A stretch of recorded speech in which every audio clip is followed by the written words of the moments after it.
दोस्तों, तो मैं आपका स्वागत करता हूं अपने YouTube चैनल इंदौर की पाठशाला पर। और आज हम पढ़ने वाले हैं मैथमेटिक्स ऑफ क्लास 10th। तो आज हम करने वाले हैं एक मॉडल क्वेश्चन पेपर जो बिल्कुल बोर्ड परीक्षा को ध्यान में रखकर बनाया गया है। जैसा आपको पता है कि बोर्ड एग्ज़ाम में बहुत कम दिन बचे हैं और आपका मैथ्स का पेपर 22 फ़ैब को है। तो उसको ध्यान में रखते हुए हमने 80 मार्क्स का पेपर तैयार किया है, जिसमें आपको बोर्ड एग्ज़ाम से रिलेटेड सभी प्रकार के प्रश्नोत्तर, objectives, 2 marks question, 3 marks question और 4 मार्क्स के क्वेश्चन कराए जाएंगे। तो जल्दी से पहले हमारे इस चैनल को लाइक, शेयर, सब्सक्राइब ज़रूर करें और बेल आइकन प्रेस करें ताकि आप इसके आगे की कोई भी सॉल्यूशन या पेपर या बोर्ड एग्ज़ाम से इम्पॉर्टेंट कोई भी इन्फॉर्मेशन न छूटे। तो आइए हम शुरू करते हैं हमारा आज का पेपर क्लास 10th मैथमेटिक्स। तो हमारा पहला प्रश्न जो है वो यह है, सही विकल्प चुनिए। इसमें पहला क्वेश्चन है, संख्या 4 और 9 का महत्तम समापवर्तक यानी HCF निकालना है। Find the HCF of 4 and 9। तो इसके लिए मैं आपको बिल्कुल ऐसी ट्रिक बताऊंगा जिसमें आपको बिना HCF निकाले आप इसका जवाब आसानी से दे सकते हैं। यदि आपको किसी ऐसे नंबर का HCF निकालना हो जो सेम टेबल में नहीं आते हैं, जैसे 4 और 9, इन ये किसी भी कॉमन टेबल से डिविजिबल नहीं होते हैं, यानी कॉमन टेबल में नहीं आते हैं। 4 और 9 किसी भी सेम पहाड़े में नहीं आते हैं, तो इसलिए इसका HCF हमारा होगा 1। ये आप इजीली टिक कर सकते हैं। I hope you clear. अब प्रश्न सेकंड, यदि किसी द्विघात बहुपद ax² + bx + c के शून्यक अल्फ़ा प्लस बीटा हो। अब यहाँ पर आपको ध्यान रखना है, अल्फ़ा प्लस बीटा क्वेश्चन में दिया हुआ है। अल्फ़ा प्लस बीटा जो होता है इसे हम हिंदी में बोलते हैं मूलों का योग, और इंग्लिश में इसे बोलते हैं हम सम ऑफ ज़ीरोज़। और सम ऑफ ज़ीरोज़ का आंसर हमेशा होता है -b/a। -b/a को अगर हम अपनी भाषा में बात करें तो इसे हम बोलते हैं कोफिशिएंट ऑफ x अपॉन में कोफिशिएंट ऑफ x²। और अगर आपको एग्ज़ाम में इसी में अल्फ़ा इंटू बीटा पूछा हो, अल्फ़ा इंटू बीटा को हम बोलते हैं प्रोडक्ट ऑफ ज़ीरोज़, उसको हिंदी में बोलते हैं शून्यकों का गुणनफल। तो इसका फॉर्मूला होता है c/a। आप इसे भी नोट कर लिए, प्लीज़ कॉपी पेन लेकर बैठें ताकि जो इंपॉर्टेंट मैं आपको बता रहा हूँ ये आपको एग्ज़ाम के लिए भी बहुत इंपॉर्टेंट है। तो आइए हम बढ़ते हैं हमारे अगले प्रश्न की ओर। तो हमारा अगला प्रश्न है कि अगर आपके पास एक रेखीय युग्म मतलब आपको लीनियर इक्वेशन का पेयर दिया हुआ है, a1x + b1y + c1 = 0 और a2x + b2y + c2 = 0, तो आपको क्वेश्चन में बोला है कोई हल ना हो। कोई हल ना को इंग्लिश में बोलते हैं नो सॉल्यूशन। और जब भी किसी कंडीशन का नो सॉल्यूशन होता है तो उसका आंसर आपको पता है a1/a2 = b1/b2 और नॉट इक्वल टू c1/c2। अगर आपको ये पूछें कि कोई हल ना हो तो इक्वेशन ये बनेगी। अगर आपसे ये पूछा जाए कि इनमें लाइंस कैसी होंगी, रेखाएं कैसी होंगी, तो इसकी लाइंस होती हैं पैरेलल। और इसको हिंदी में अगर आप बोलें तो पैरेलल लाइन को आप बोलते हैं समांतर रेखा। समांतर रेखा कहते हैं।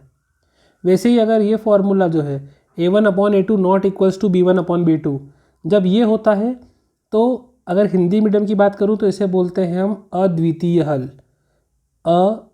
अद्वितीय हल। और इंग्लिश की बात करें तो इसी को हम कहते हैं unique solution. Unique, unique solution. और अगर मैं इसमें लाइंस की बात करूँ तो इसमें लाइंस होती है इंटरसेक्टिंग लाइंस, प्रतिच्छेदी रेखाएं। और अगर मैं बात करूँ सी ऑप्शन की, a1/a2 = b1/b2 = c1/c2, जब तीनों बराबर होते हैं तब जो है वो हमारा आंसर होता है, किसी को पता है, infinitely many solution. Infinitely many solution. और इसी को हम हिंदी में कहते हैं अनंततः अनेक हल। अनंततः अनेक हल। और इसमें रेखाएं होती है कोइंसिडेंट, समपाती रेखाएं। समपाती, कोइंसिडेंट लाइन, समपाती रेखाएं। तो इसका आंसर है हमारा जो हमने पढ़ा ऑप्शन बी। आइए क्वेश्चन नंबर 4 की ओर बढ़ते हैं। क्वेश्चन नंबर 4 हमारे पास है, आपको एक AP सीरीज़ दिखेगी, इसमें 4, 2, -0, -0, -2, इसमें सार व अंतर ज्ञात करना है। सार व अंतर मीन्स होता है कॉमन डिफरेंस, मतलब डी फाइंड करना है। और कॉमन डिफरेंस का फॉर्मूला होता है second term minus first term. जब हम इन दोनों टर्म को माइनस करेंगे तो सेकेंड में से फर्स्ट को माइनस करना है। तो 2 में से अगर हम 4 को माइनस करेंगे तो हमारे पास बचेगा -2, क्योंकि बिगर नंबर्स की साइन माइनस की है तो आंसर भी आएगा माइनस में। ठीक है। क्वेश्चन नंबर 5, यहाँ पर आपको थेल्स थ्योरम यूज़ करना पड़ेगी। थेल्स थ्योरम के पहले मैं आपको बता दूँ, क्वेश्चन में लिखा है कि हमारे पास एक त्रिभुज है, त्रिभुज का नाम है ABC। सबसे पहले हम नोट कर लेते हैं ABC। यहाँ पर हमने DE, इसके ये लाइन होती है पैरेलल लाइन, इसको हम हिंदी में बोलते हैं समांतर रेखाएं, ये हमने खींच दी है भैया। आगे देखते हैं, AD की वैल्यू हमें x दी है, DB की वैल्यू दे रखी है x - 2, AE की वैल्यू है हमारे पास x + 2 और EC की वैल्यू है x - 1। क्वेश्चन में आपको x के मान ज्ञात करना है। तो जब भी ध्यान रखिए, थेल्स थ्योरम ये बोलती है कि जब भी किसी ट्रायंगल में आप एक लाइन के पैरेलल कोई दूसरी लाइन खींचेंगे, ड्रॉ करेंगे, तो वो अदर 2 साइड को सेम रेशो में डिवाइड कर देगी। सेम रेशो में डिवाइड करेगी, इट मीन्स AD के अपॉन में आ जाएगा DB और AE के अपॉन में आ जाएगा EC। हिंदी मीडियम में समझाऊं तो जब त्रिभुज की किसी एक भुजा के समानांतर कोई दूसरी भुजा खींची जाती है तो वो अन्य 2 भुजाओं को समान अनुपात में बांट देती है। ठीक है, ये तो ये हो गया AD के अपॉन में DB और AE के अपॉन में EC। ठीक है, अब हम वैल्यू पुट करना शुरू करेंगे ध्यान से। AD की वैल्यू x है तो हम थोड़ा क्लीन कर देते हैं। तो ये थोड़ा क्लीन करके हमारे सामने आया, AD की वैल्यू x है और DB की वैल्यू है x - 2, AE की वैल्यू है x + 2 और इसके सामने लिखेंगे हम x - 1। क्रॉस मल्टीप्लाई तिर्यक गुणा करेंगे, x का गुणा x में करने पे आप देखो ये ऐसा हो जाएगा, x का गुणा x में करेंगे और यहाँ पर हो जाएगा x + 2 और ये x यहाँ पर आ जाएगा तो ये हो जाएगा x - 2। अब ध्यान से देखें, x का मल्टीप्लाई x में करने पे होता है x² और x का मल्टीप्लाई 1 में करने पे होता है x। अब यहाँ देखें, यहाँ अगर आप ध्यान से देखें तो एक फार्मूला बन रहा है जो आपने बहुत पहले भी पढ़ा होगा, a + b और a - b, जो होता है हमारा a² - b²। ठीक है, तो यहाँ पर देखो जब भी सेम नंबर प्लस और माइनस में होते हैं तो उसमें फर्स्ट नंबर का स्क्वायर करना पड़ता है, तो x का स्क्वायर x होता है। फिर आपको फार्मूले के अकॉर्डिंग माइनस लगाना है तो माइनस लगाएं। फिर b² b की प्लेस पे यहाँ पर 2 है तो 2 का स्क्वायर। अब यहाँ देखिए ये x² से x² कैंसिल हो जाएगा, यहाँ पर इस माइनस ये माइनस भी कैंसिल हो जाएगा तो x की वैल्यू बचेगी 2 का स्क्वायर यानी 4। तो हमारा आंसर आ चुका है इसमें ऑप्शन नंबर B 4। जल्दी से इसे नोट कर लीजिए और आप इसका स्क्रीनशॉट भी ले सकते हैं। आइए हम आगे बढ़ते हैं क्वेश्चन नंबर 6 की ओर। तो प्रश्न 6 है, ये डायरेक्ट फार्मूला ये कि अगर आपको उन्होंने 2 बिंदु दे रखे हैं और उनका मध्य बिंदु ज्ञात करना है, तो किसी भी चीज़ का मध्य बिंदु यानी मिड पॉइंट होता है और मिड पॉइंट निकालने का फार्मूला होता है x1 + x2/2 और y1 + y2/2। जैसी एग्जाम्पल के लिए मैंने आपको बोला कि आपके पास एक सर्कल है, एक वृत्त है, उसकी 2 ये रेडियस है, सॉरी डायमीटर दिया हुआ है आपको इसका, और आपको डायमीटर का जो पॉइंट है इसकी वैल्यू आपको पता है, इसकी वैल्यू b की वैल्यू भी आपको पता है। आप सब जानते हैं अगर आप मेरे को सेंटर पॉइंट निकालना हो कि सेंटर पॉइंट के कोऑर्डिनेट्स क्या होंगे, तो मुझे इजी काम करना है। जब भी ऐसा कोई क्वेश्चन आता है तो मुझे x1 ये y1 वैल्यू होती है, दूसरी वैल्यू होती है x2 y2। आपको क्या करना है, x1 और y1 को प्लस करके 2 से डिवाइड करना है और y1 और y2 को प्लस करके 2 से डिवाइड करना है, तो आपकी नीड वैल्यू आ जाएगी। I hope this is clear. अब हम आगे बढ़ते हैं। जल्दी से मेरे इंग्लिश मीडियम वाले बच्चों के लिए मैं रिवाइज़ करा दूं, जब भी किसी नंबर का HCF निकालना हो, मतलब हाईएस्ट कॉमन फैक्टर निकालना हो, तो और वो नंबर ऐसे हों जो एक सेम टेबल में नहीं आते हैं, तो उसका HCF होगा 1। दूसरी बात, फोकस करना है आपको अल्फ़ा प्लस बीटा पे। जब भी किसी क्वाड्रेटिक पॉलिनोमियल में अल्फ़ा प्लस बीटा की वैल्यू आपसे पूछे तो वो होगी हमेशा -b/a, इसका मतलब होता है कोफिशिएंट ऑफ एक्स अपॉन में कोफिशिएंट ऑफ एक्स स्क्वायर। और अगर आपसे वो पूछे कि अल्फ़ा इंटू बीटा की वैल्यू, तो वो होगा सी अपॉन में ए। थर्ड क्वेश्चन हमने पढ़ लिया, जब नो सॉल्यूशन होता है तो होता है A1 upon A2 equals to B1 upon B2 not equals to C1 upon C2। और इसका लाइन पूछे तो लाइन इसमें होती है पैरेलल लाइंस। ठीक है, ये होता है यूनिक सॉल्यूशन, जो अभी हमको इसका जवाब नहीं लिखना है। हमारा जवाब भी करेक्ट, नो सॉल्यूशन पूछा है क्वेश्चन में, तो नो सॉल्यूशन का जवाब ये है। और सी वाला ऑप्शन जो दिख रहा है आपके सामने, ये सॉल्यूशन है हमारा infinitely many solution. Question number 4, common difference निकालना है। कॉमन डिफरेंस का मतलब होता है डी, और डी होता है second term minus first term.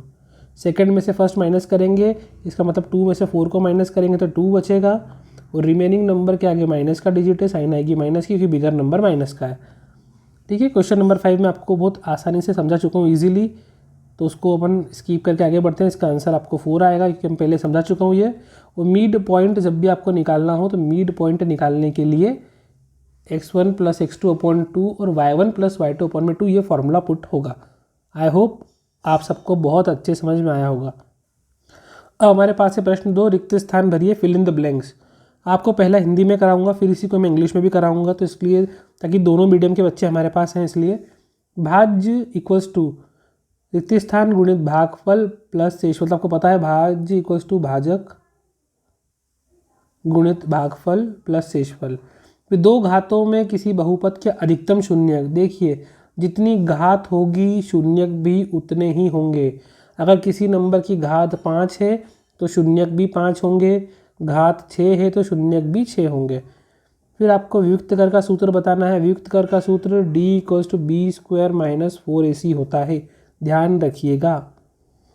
प्रश्न 4, समांतर श्रेणी में आपको पूछा गया है nवा पद क्या होगा, तो आपको एपी सीरीज पता है n equals to a plus n minus 1d होता है, ये आपको बिल्कुल ध्यान रखना है। n equals to a plus n minus 1d, यहाँ पर a होता है हमारा फर्स्ट नंबर मतलब पहला नंबर, d होता है सार्व अंतर मतलब कॉमन डिफरेंस, और एक n होता है नंबर ऑफ टर्म्स। an को हम लास्ट टर्म भी बोल सकते हैं। अब हम आगे बढ़ते हैं, आइए।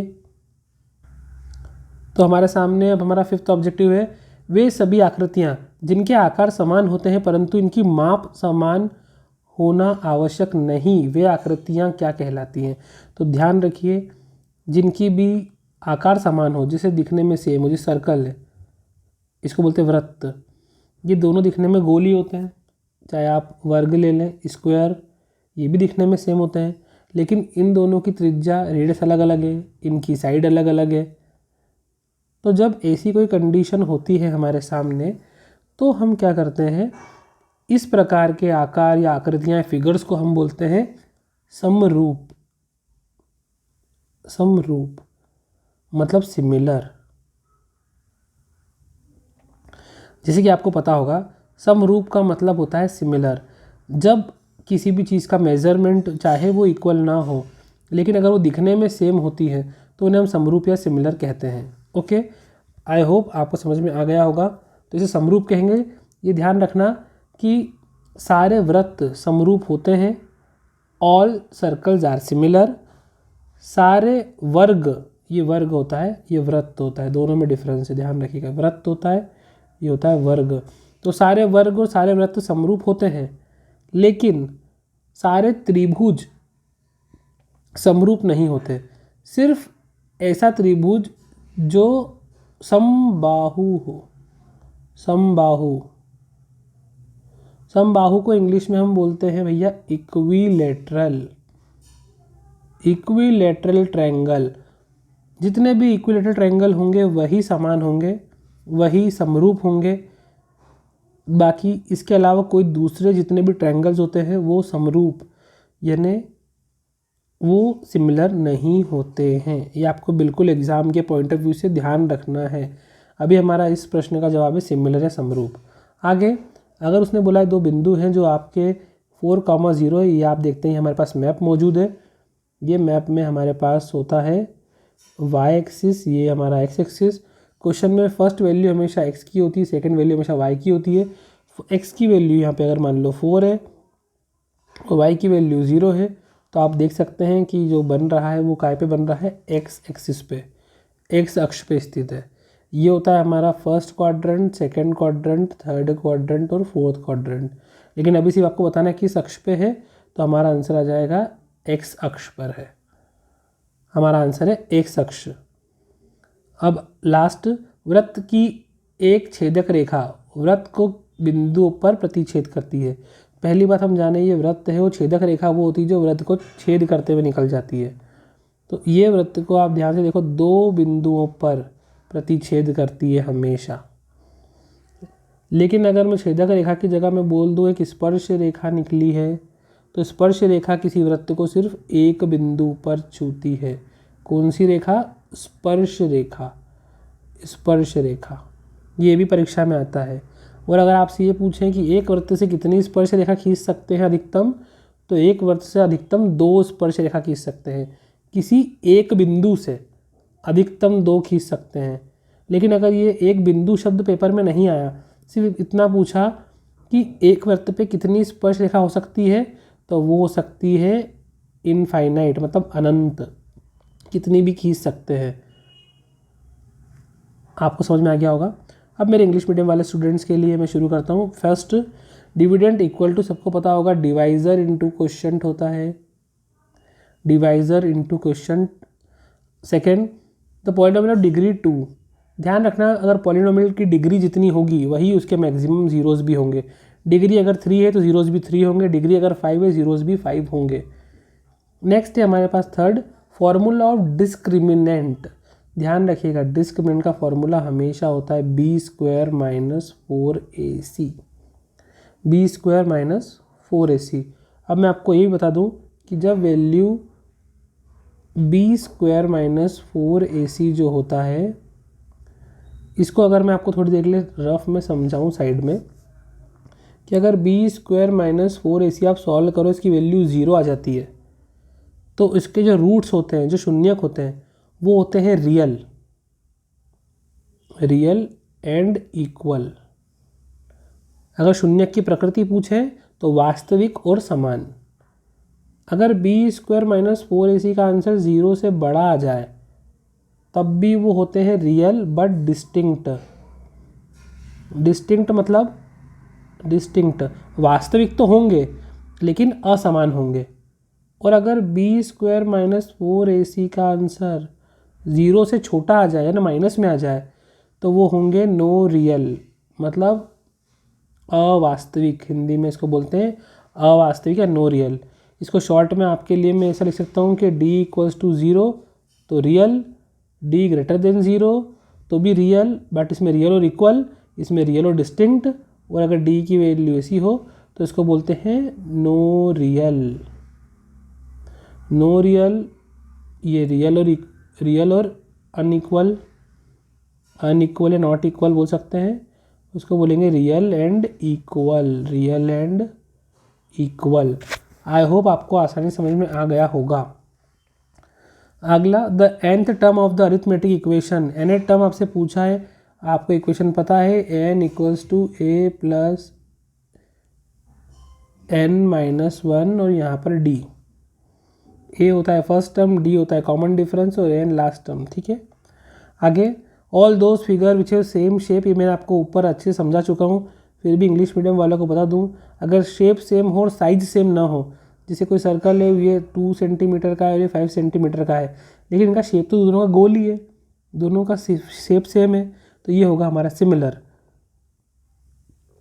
आगे, एक्स एक्सिस वाला पॉइंट मैं आपको इंग्लिश में समझा चुका था कि अगर पॉइंट 4 का यहाँ पर 4 एक्स की प्लेस पे हो या 0 है, तो ये लाइन होती है एक्स एक्सिस की, तो इसका आंसर आएगा एक्स एक्सिस। यहाँ पर हमारा आंसर है सिमिलर। और सेकेंड लाइन को बोलते हैं छेदक रेखा। तो एक सर्कल पे मैक्सिमम जो लाइन सेकेंड लाइन होती है, वो इंटरसेक्ट करती है 2 पॉइंट्स पे, ये होती है सेकेंड लाइन। और सेकेंड लाइन के साथ एक लाइन और होती है, इसको अपन बोलते हैं स्पर्श रेखा, इसको बोलते हैं हम टेंजेंट लाइन। टेंजेंट लाइन जो होती है वो सर्कल को बस एक ही पॉइंट पे टच करती है, और इंटरसेक्टिंग लाइन जो होती है, सेकेंड लाइन जो होती है, वो 2 पॉइंट पे इंटरसेक्ट करती है। ध्यान रखना, टेंजेंट लाइन इंटरसेक्ट करती है 1 पॉइंट पे, सेकेंड लाइन इंटरसेक्ट करती है 2 पॉइंट पे। और टेंजेंट लाइन जो होती है, अगर हम एक पॉइंट की बात करें तो हम एक पॉइंट से, सॉरी थोड़ा डायग्राम आगे पीछे हो गया, एक पॉइंट से हम सिर्फ 2 टेंजेंट लाइन खींच सकते हैं, मैक्सिमम 2 फ्रॉम अ पॉइंट, एक पॉइंट से। लेकिन अगर ये अ पॉइंट वर्ड ना आए तो फिर हम कितनी भी टेंजेंट लाइन एक सर्कल पे इनफाइनाइट ड्रॉ कर सकते हैं। ओके, नेक्स्ट है हमारे सामने सही जोड़ी मिलाइए, match the pair. Match the pair Hindi medium और इंग्लिश मीडियम हम साथ में समझेंगे। मैच द पेयर बहुत आसान है हमारे लिए, और 6 मार्क्स की match the pair 8 chapter trigonometry में से आती है, जिसकी क्लास मैं अब नेक्स्ट टाइम आपके लिए लेके आऊँगा, जिसमें हम ट्रिग्नोमेट्री बेसिक से लगा के एडवांस तक पूरा कंप्लीट ट्रिग्नोमेट्री करने वाले हैं। और आपको जिस भी चैप्टर में डाउट हो तो वो आप मुझसे पर्सनली कमेंट बॉक्स में लिख कर भी पूछ सकते हैं। मैं आपको बिल्कुल अगला वीडियो लेकर आऊँगा और आपको बताऊँगा। तो ठीक है, हम आगे बढ़ते हैं। सबसे पहला शुरुआत करते हैं कॉसेक स्क्वायर माइनस ए। तो मैं आपको ये बात बताना चाहता हूँ कि देखिए, एग्जाम में अगर ये आता है और आपको फॉर्मूला नहीं पता है तो आप कैसे सॉल्व करेंगे। कॉसेक स्क्वायर माइनस ए, देखिए यहाँ स्क्वायर है और इन सारे ऑप्शन में से स्क्वायर कहाँ पर है, तो स्क्वायर हमारे सामने से 2 ऑप्शन में है, साइन स्क्वायर और कॉट स्क्वायर। एक बात ध्यान रखिएगा हमेशा, साइन और कॉस का बिल्कुल पक्का जोड़ा है भाई, हम साथ साथ हैं, हम अलग अलग नहीं होंगे। तो साइन और कॉस तो साथ में हो गए, बचा क्या, सिर्फ कॉट। तो यहाँ पर फर्स्ट ऑप्शन का हमारा आंसर आ जाएगा कॉट स्क्वायर थीटा। ठीक है, अगला जो हम करने वाले हैं, तो आइए हम करते हैं अब सेकंड। फर्स्ट का तो ऑप्शन हो गया हमारा कॉट स्क्वायर थीटा, सेकंड पे बढ़ते हैं हम सेक थीटा। देखिए ध्यान रखिए, एक बात मैं आपको बताना चाहता हूँ कि आप थोड़ा जो भी ट्रिग्नोमेट्री पढ़ें वो बेसिक्स याद कर लें। साइन कॉस टेन, जिस तरीके से मैं बता रहा हूँ उसी तरीके से याद कीजिएगा। कॉसेक, सेक और कॉट, ये होता है। अब आपको ये सब तो पता है, कुछ बच्चे से वो पंडित बद्री प्रसाद हर हर बोले से याद करते हैं, और सब बच्चों के अलग अलग टेक्निक्स होती हैं याद करने की, लेकिन मैं वो फॉर्मूला नहीं, उससे आगे बढ़ता हूँ एक स्टेप आगे।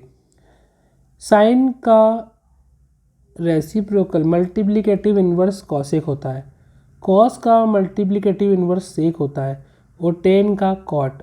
अब बहुत से बच्चे बोलते हैं सर मल्टीप्लिकेटिव इन्वर्स ये क्या होता है, कुछ हिंदी मीडियम वाले बच्चे भी हैं। तो आइए हम इसे थोड़ा आसान कर लेते हैं। आसान करने के लिए हम क्या करेंगे, थोड़ा सा पीछे जाते हैं जल्दी से जी। साइन को हम ये बोल सकते हैं, साइन होता है भैया कॉस का 1/में कॉसेक, उल्टा। कॉसेक साइन का उल्टा, मतलब दोनों की बनती नहीं, अपोजिट चलते दोनों। वैसे कॉस होता है सेक का अपोजिट, इन दोनों की नहीं बनती। सेक भी होता है कॉस का अपोजिट, भैया तू में से नहीं बनाएगा तो मैं तेरे से क्यों बनाऊँ। वैसे टेन जो होता है वो होता है 1/में कॉट का अपोजिट, वो कॉट होता है 1/में टेन। इनकी जोड़ी कॉट और टेन की थोड़ी अजीब है, लेकिन अपने को ध्यान रखना है, ये फॉर्मूले से आपका मैच द पेयर में बहुत हेल्प हो जाएगा। चलिए आगे बढ़ते हैं। तो हम थे यहाँ पर सेकंड पे, फर्स्ट का आंसर कॉट हो चुका था। सेकंड सेक थीटा, मैंने आपको बताया सेड जो होता है वो कॉस का रेसिप्रोकल होता है, तो ये हो जाएगा हमारा सेकंड ऑप्शन। अब मैंने आपको पहले ही बताया कॉस और साइन, यहाँ पर भी स्क्वायर, यहाँ पर भी स्क्वायर, हम साथ साथ हैं भैया, साथ साथ कर दो इनको। तीसरा कॉट 30, देखिए यहाँ पर ध्यान से, वैल्यूज़ कहाँ पर दिख रही है, सिर्फ वैल्यू दिख रही है बी ऑप्शन पे, वैल्यू दिख रही है सी ऑप्शन पे। थोड़ी देर के लिए इनको होल्ड पे रखें, तो कॉस 90, वापस से साइन हम साथ साथ हैं तो इनको साथ साथ कर दिया। अब हमारे पास 2 है, 6th एंड 4th। तो अगर हम ध्यान से देखें तो मैं आपको शॉर्ट ट्रिक बताता हूँ पहले, फिर जब मैं इसकी डिटेल में क्लास लूँगा तो आपको मैं इसको प्रॉपर सॉल्व करना बताऊँगा। अभी सिर्फ हमारा फोकस है एग्ज़ाम में ऑब्जेक्टिव कैसे क्लियर करें। तो यहाँ पर देखिए कॉस की वैल्यू 48, कॉसेक की वैल्यू 42। क्या इन दोनों वैल्यू को प्लस करने पे 90 हो रहा है? जी हाँ हो रहा है। क्लास में 48% और 42, क्या इन दोनों को प्लस करने पे भी 90 हो रहा है? आपका जवाब आ गया हाँ हो रहा है। क्या मैं कॉस को साइन बना सकता हूँ? हाँ। क्या मैं साइन को कॉस बना सकता हूँ? हाँ। क्या साइन और कॉसेक में कोई रिलेशन है? हाँ है। अभी हमने पढ़ा कि साइन कॉसेक का उल्टा होता है। क्या सेक और कॉस में कोई डिफरेंस है? हाँ, सेक भी कॉस का उल्टा होता है। इसका मतलब भाई यहाँ का आंसर 1, यहाँ का आंसर 1, 1 और 1 क्या हो गया हमारा आंसर 2, और जो बचा है रिमेनिंग कॉट 30 की वैल्यू वो होती है हमारी √3। आई होप आपको आ गया होगा। मैं आपको किसी बच्चों को डाउट होगा कि सर सॉल्व कैसे हो, देखिए cos 90 माइनस थीटा होता है साइन थीटा, ठीक है। और साइन थीटा को मैं लिख सकता हूँ 1 में कॉसेक थीटा लिख सकता हूँ, जैसा अभी मैंने पीछे पढ़ाया। तो अगर मैं इस कॉस की जगह पर ये आइडेंटिटी लगा दूँ तो ये हो जाएगा 1 में कॉसेक 42, और ये वैल्यू हमारी है, सॉरी मल्टीप्लाई में है वैल्यू, और ये भी है कॉसेक 42। तो कॉसेक से कॉसेक कैंसिल होने पे 1 बचेगा, और 1 इंटू 1 हो जाता है 1। जैसे हमने यहाँ cos 90 का फॉर्मूला लगाया, वैसे यहाँ पर हम sin 90 का फॉर्मूला लगा के इसको बनाएंगे 1 में सेक, और उस सेक से ये सेक कैंसिल होके 1 + 1 2 हो जाएगा, ठीक है। आई होप आपको अब समझ में आ चुका होगा कि कैसे आपको मैच द पेयर करना है। तो हिंदी मीडियम वाले बच्चों हमारा अगला प्रश्न है, खैर इंग्लिश मीडियम वाले भी समझ सकते हैं इसको क्योंकि दोनों के लिए सेम है। यहाँ पे आपको y = px का एक ग्राफ प्रेजेंट है आपके सामने, और आपको नंबर ऑफ शून्यक को बोलते हैं ज़ीरोज़, आपको नंबर ऑफ ज़ीरोज़ फाइंड करना है। सीधी बात है, ये ग्राफ की लाइन है, यहाँ पर ये लाइन एक ही पॉइंट पर ग्राफ को टच कर रही है, इंटरसेक्ट कर रही है, तो शून्यक आपके ज़ीरोज़ भी कितने होंगे, ओनली 1। अगर ये 2 पॉइंट पर टच करती यहाँ और यहाँ तो शून्यक भी कितने होते, ज़ीरोज़ भी होते 2। अगर ये ऐसा कुछ टच करती तब भी होते 2। आपको सिर्फ ग्राफ में जहाँ पर इंटरसेक्ट कर रहा है उस पॉइंट पे फोकस करना है, ठीक है। तो अभी इन सबको हटा देते हैं जल्दी से, हम जो मेन ग्राफ है वहाँ पे फोकस करते हैं। तो अगर एक पॉइंट पे इंटरसेक्ट करेगा तो हमारा आंसर आ जाएगा 1 0, एक शून्यक होगा। हेलो, तो हम देखते हैं, हमने रेखिक समीकरण ऊपर पढ़ा हुआ है ऑलरेडी कि जब रेखिक समीकरण वाला सवाल हमारे सामने आता है तो हम उसको रखते हैं ax + by + c = 0, ठीक है। अब हम करते हैं थर्ड क्वेश्चन हमारा जो आपके सामने है। क्वेश्चन थर्ड अभी हमने पहले ही किया है कि अगर विविक्त घर का मान 0 हो, मतलब अगर d = 0 आता है तो इसकी वैल्यू जो होती है, हमने बताया मूल कैसे होंगे, मूल होंगे वास्तविक मतलब रियल, व इक्वल मतलब समान। वास्तविक और समान होंगे अगर d की वैल्यू 0 के बराबर आएगी, ये हम पहले पढ़ चुके हैं। वृत्त की परिधि, ये होता है वृत्त, और ये बाहर की लाइन इसकी परिधि होती है। इसी को इंग्लिश में बोलते हैं सरकमफ्रांस ऑफ सर्कल, और सबको पता है इसका फॉर्मूला होता है 2πr। सरकमफ्रांस ऑफ सर्कल का फॉर्मूला होता है 2πr, वृत्त की परिधि का सूत्र, इसको बोलते हैं सरकमफ्रांस, ठीक है। अब आगे हम बढ़ते हैं शंकु के आयतन का सूत्र। शंकु का आयतन, ध्यान रखिए, शंकु को हम बोलते हैं कोन। कोन के अंदर ये होता है हमारा हाइट, ये होता है हमारा रेडियस, और ये होता है हमारा स्लांट हाइट मतलब L। अब इसमें इनका आयतन मतलब वॉल्यूम फाइंड करना है। तो शंकु के आयतन का सूत्र, वॉल्यूम होता है, ध्यान से लिखिएगा, 1/3 πr² h, 1/3 πr² h, volume of cone, शंकु के आयतन का सूत्र, ठीक है। आप समझ में आ गया होगा इसी उम्मीद करता हूँ मैं। अब मैं आगे बढ़ता हूँ अपने चौथे प्रश्न की ओर, सॉरी छठे प्रश्न की ओर, 6th क्वेश्चन, सॉरी। क्वेश्चन हमारे सामने ये है कि यदि आपको किसी नंबर का समांतर माध्य मतलब अरिथमेटिक मीन निकालना हो तो बहुत आसान होता है, आप सभी को प्लस करके नंबर ऑफ टर्म से डिवाइड कर दो। सभी को प्लस करो, 3 और 3 6, 6 और 4 10, और 10 और 10 20 आपने लिखा। उन टोटल नंबर कितने हैं, 1 2 3 4 5, 5 से डिवाइड कर देंगे, आपका आंसर आ जाएगा इजीली 4। नेक्स्ट क्वेश्चन, किसी निश्चित घटना की प्रायिकता, अगर आपको प्रोबेबिलिटी निकालना है और किसी सर्टेन इवेंट की निश्चित घटना है, फॉर एग्जांपल नॉर्मली अगर हम देखें सिक्के में एक तरफ हेड होता है एक तरफ होता है टेल, लेकिन आपने अमिताभ बच्चन वाली शोले पिक्चर में देखा होगा कि दोनों साइड सेम नंबर रहता है। वैसे ही अगर हमने मान लो कि हमने भी सिक्का बनाया और दोनों साइड हेड रहा, तो सीधी बात है भाई, आंसर हमेशा पता है हमें क्या आएगा, 2 नंबर है, आना हेड है तो हेड आने के चांस 2, 2 से 2 को डिवाइड करा मतलब प्रोबेबिलिटी हमेशा क्या आएगी 1। तो जब भी कोई निश्चित घटना होती है तो उसका आंसर हमेशा होता है 1। आई होप सभी को बहुत अच्छे समझ में आ रहा होगा। हम आगे बढ़ते हैं हमारे अगले प्रश्न की ओर। तो ये मेरे इंग्लिश मीडियम वाले बच्चे ये क्वेश्चन हम कर चुके हैं कि जिस पॉइंट पे ग्राफ को इंटरसेक्ट करेगा, यहाँ पर एक ही पॉइंट पे इंटरसेक्ट कर रहा है तो 0 भी उतना ही होगा।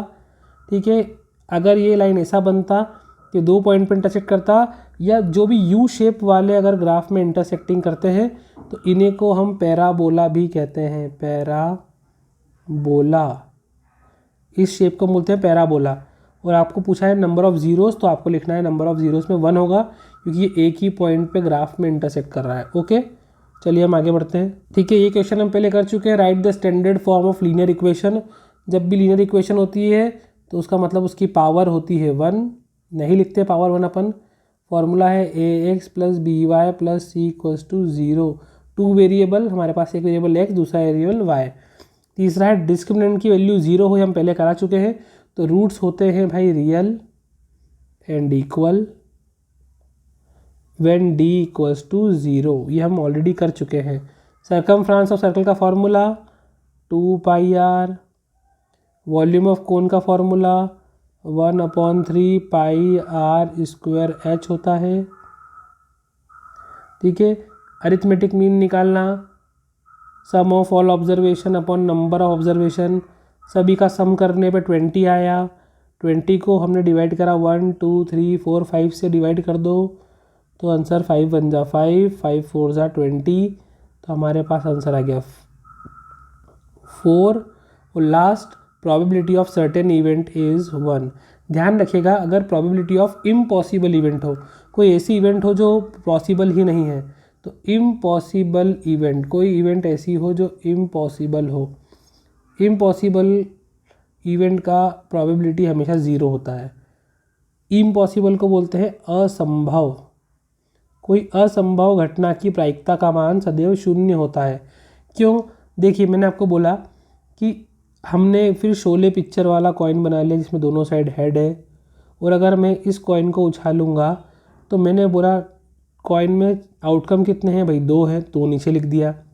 अब मैंने बोला है कि मुझे टेल लाना है, लेकिन आप बताइए ऐसा कोई कॉइन जिसमें दोनों साइड हेड और टेल कैसे आएगा? मतलब ये पॉसिबल नहीं है। जब इम्पॉसिबल होता है तो 0/2 मतलब हमारा आंसर क्या आएगा 0। ये बात ध्यान रखना।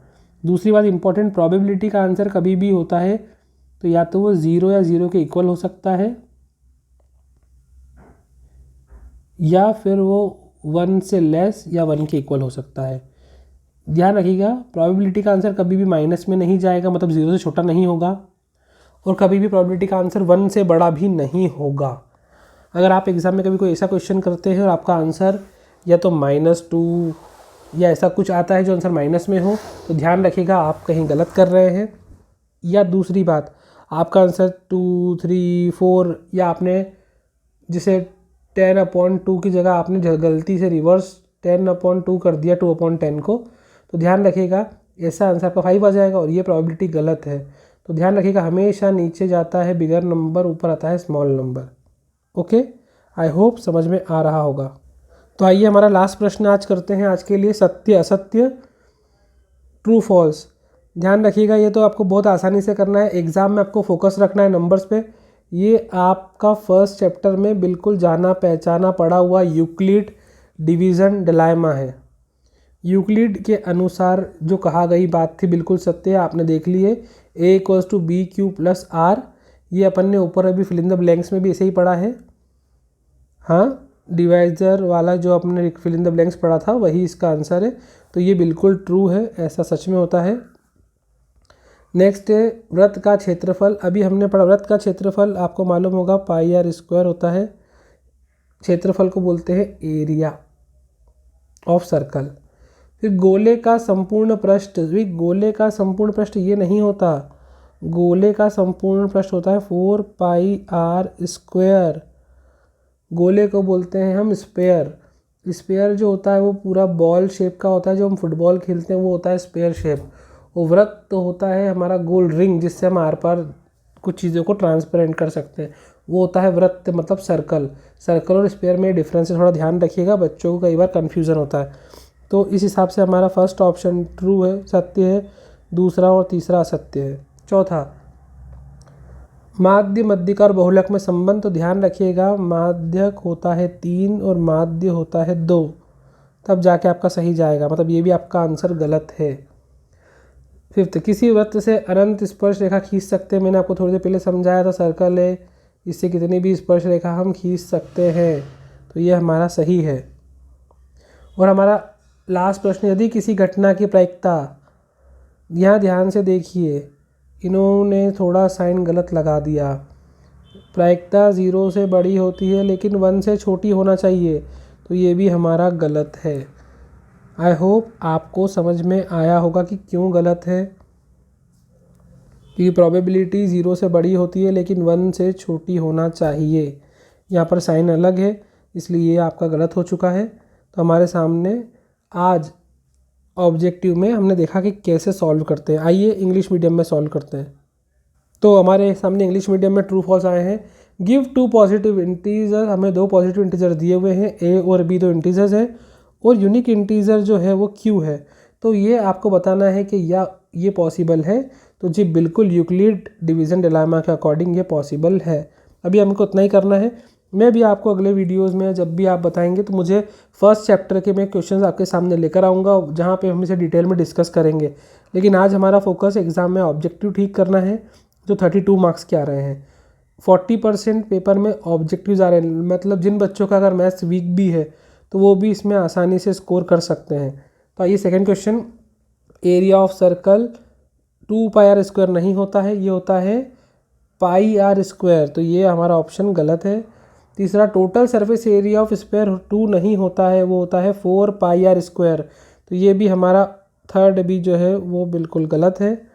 Fourth, the relation between median, mode and mean, तो ध्यान रखिएगा ये होता है mode equals to 3 into median minus 2 into mean, यानी 3 होता है मीडियन और 2 होता है मीन, मतलब ये भी हमारा गलत है। हमारा next, there can be infinite number of tangent, yes, एक सर्कल पे हम कितने भी टेंजेंट ड्रॉ कर सकते हैं। अगर यहाँ पर एक्सटर्नल पॉइंट वर्ड ऐड हो जाता तो फिर ये फॉल्स हो जाता, क्योंकि एक्सटर्नल पॉइंट से सिर्फ हम 2 टेंजेंट ड्रॉ कर सकते हैं। जब तक एक्सटर्नल पॉइंट, बाहरी बिंदु नहीं लिखा है तो उसका आंसर इनफाइनाइट होगा, मतलब ये ऑप्शन हमारा सही है। और प्रोबेबिलिटी जो है वो मैंने आपको पहले ही बताया कि 0 से बड़ी होती है लेकिन 1 से छोटी होती है, या 1 के बराबर भी हो सकती है, 1 के बराबर। तो ये ऑप्शन भी जो है वो हमारा गलत है। तो ट्रू फॉल्स की बात करूं तो फर्स्ट का आंसर हमारा ट्रू है और फिफ्थ का आंसर ट्रू है, बाकी सारे फॉल्स हैं। तो दोस्तों, अभी हमने आज हमारे 32 नंबर के जो एग्ज़ाम में आने वाले बहुमूल्य ऑब्जेक्टिव्स हैं वो पूरे कर लिए हैं। इससे आपको पता पड़ गया होगा कि एग्ज़ाम में कैसे ऑब्जेक्टिव्स आते हैं और आपको तैयारी कैसे करना है। तो जिसने अभी तक तैयारी नहीं की हो वो जल्दी से हमारे चैनल को लाइक, शेयर, सब्सक्राइब करें और बेल आइकन ज़रूर दबाएं, ताकि आप कोई भी अपडेट मिस ना करें। अब कल जब हम सॉल्व करेंगे तो हम उसके आगे क्वेश्चन नंबर 6 से क्वेश्चन लास्ट तक सॉल्व करेंगे, जिसके अंदर 2 मार्क्स के 10 क्वेश्चंस हमारा इंतज़ार कर रहे हैं कल की क्लास में, तो उसे बिल्कुल नहीं छोड़िएगा। अगर आप बोर्ड एग्ज़ाम में सच में अच्छे नंबर स्कोर करना चाहते हैं तो जल्दी से हमारा चैनल को सब्सक्राइब करें। हम धीरे धीरे आपके लिए सारे वीडियोस लेते आएंगे जो आपके बोर्ड एग्ज़ाम के लिए वेरी इंपॉर्टेंट है। अभी भी हमारे पास बोर्ड एग्ज़ाम स्टार्ट होने में 10 डेज़ का टाइम है, फिर हमारी बोर्ड एग्ज़ाम स्टार्ट होंगे। अभी भी हम बहुत अच्छा कर सकते हैं।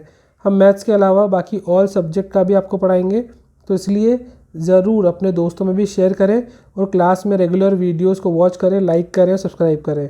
Okay, thank you so much. हमारे चैनल का नाम ध्यान रखिएगा, इंदौर की Pathshala. Okay, bye and all the best to everyone for your board examination.